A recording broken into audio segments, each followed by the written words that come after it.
Trust Dahod Birsa Munda ભવન સન્માન પત્ર આદિવાસી સમાજ રત્ન માનનીય શ્રી ડૉક્ટર મહેન્દ્ર કુમાર ગવાભાઈ ડામોર આપશ્રીએ ગુજરાત રાજ્યમાં આવેલ જુદી જુદી સિવિલ હોસ્પિટલમાં સિવિલ સર્જનના હોદ્દા પર રહીને વિસ્તારના ગરીબ દર્દીઓને સમયસર યોગ્ય સારવાર આપીને ઉત્કૃષ્ટ કામગીરી કરી છે.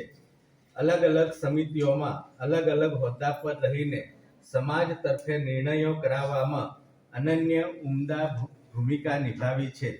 આપે કરેલા વિવિધ અને વિશિષ્ટ કાર્યો અને આપના પ્રેરણારૂપ વ્યક્તિત્વની કદર કરી બિરસા આદિવાસી સાર્વજનિક ટ્રસ્ટ બિરસા મુંડા ભવન દાહોદ આદિવાસી સમાજ રત્ન તરીકે આપનું બહુમાન કરી આનંદ, ગૌરવ અને કૃતજ્ઞતાની લાગણી અનુભવે છે.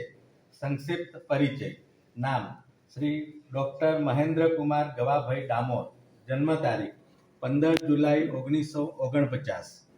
વતન રળિયાતી ગુર્જર, તાલુકો ઝાલોદ, જિલ્લો Dahod, Gujarat.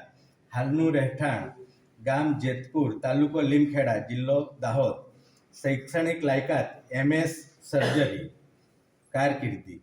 આપશ્રીએ 1980માં BJ medical college અને સિવિલ હોસ્પિટલ અમદાવાદમાં આસિસ્ટન્ટ પ્રોફેસર ઓફ સર્જરી તરીકે નિયુક્ત થઈ કારકિર્દીની શરૂઆત કરી હતી. વર્ષ 1983માં GPSC પરીક્ષા ઉત્તીર્ણ કરી જનરલ હોસ્પિટલ રાજપીપળામાં સિવિલ સર્જન તરીકે નિયુક્ત થયા હતા. ત્યારબાદ ગોધરા, પાલનપુર, મહેસાણા અને વલસાડ જિલ્લામાં આવેલ સિવિલ હોસ્પિટલમાં સિવિલ સર્જન તરીકે ફરજ બજાવી હતી. વર્ષ 2007માં સિવિલ હોસ્પિટલ વલસાડથી નિવૃત્ત થયા હતા. નિવૃત્તિ બાદ ઝાયડસ મેડિકલ કોલેજ અને હોસ્પિટલ દાહોદમાં સુપ્રિન્ટેન્ડન્ટ તરીકે સેવા આપી હતી.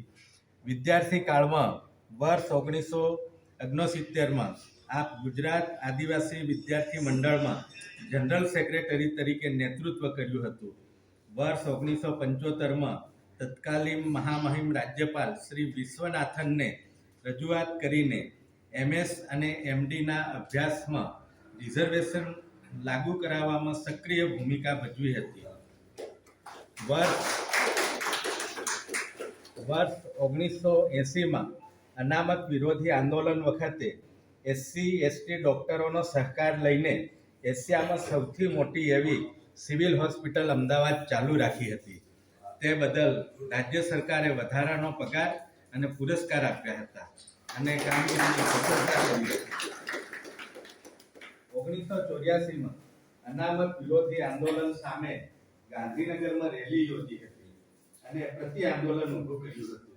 તે સમયે તત્કાલીન વડાપ્રધાન શ્રીમતી ઇન્દિરા ગાંધીએ અનામત અને બિન અનામત વાળા ડોક્ટર પ્રતિનિધિઓની બેઠક યોજી હતી, જેમાં આપ પણ એક સભ્ય તરીકે ઉપસ્થિત રહ્યા હતા અને પોતાનો પક્ષ રજૂ કર્યો હતો.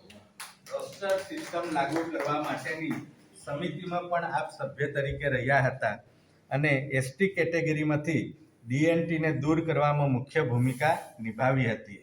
આદિવાસી સમાજના એક મોટા વર્ગે આપના માર્ગદર્શન, પ્રેરણા અને છત્રછાયાથી સમાજમાં વિશિષ્ટ સ્થાન પ્રાપ્ત કર્યું છે. આપના ઉજ્જવળ કાર્યોને આદિવાસીઓની ભાવિ પેઢીઓ યાદ કરતી રહેશે અને સમાજ ઉપયોગી કાર્યો કરવા માટે પ્રેરણા મેળવતી રહેશે એવી હાર્દિક અભિલાષા સાથે કૃતજ્ઞ ભાવે આપને ખૂબ ખૂબ વંદન અને અભિનંદન. આજ તારીખ 31 ડિસેમ્બર 2023ના રોજ સમાજના વિશિષ્ટ મહાનુભાવોની ઉપસ્થિતિમાં બિરસા મુંડા ભવન દાહોદ ખાતે આ સન્માનપત્ર એનાયત કર્યું.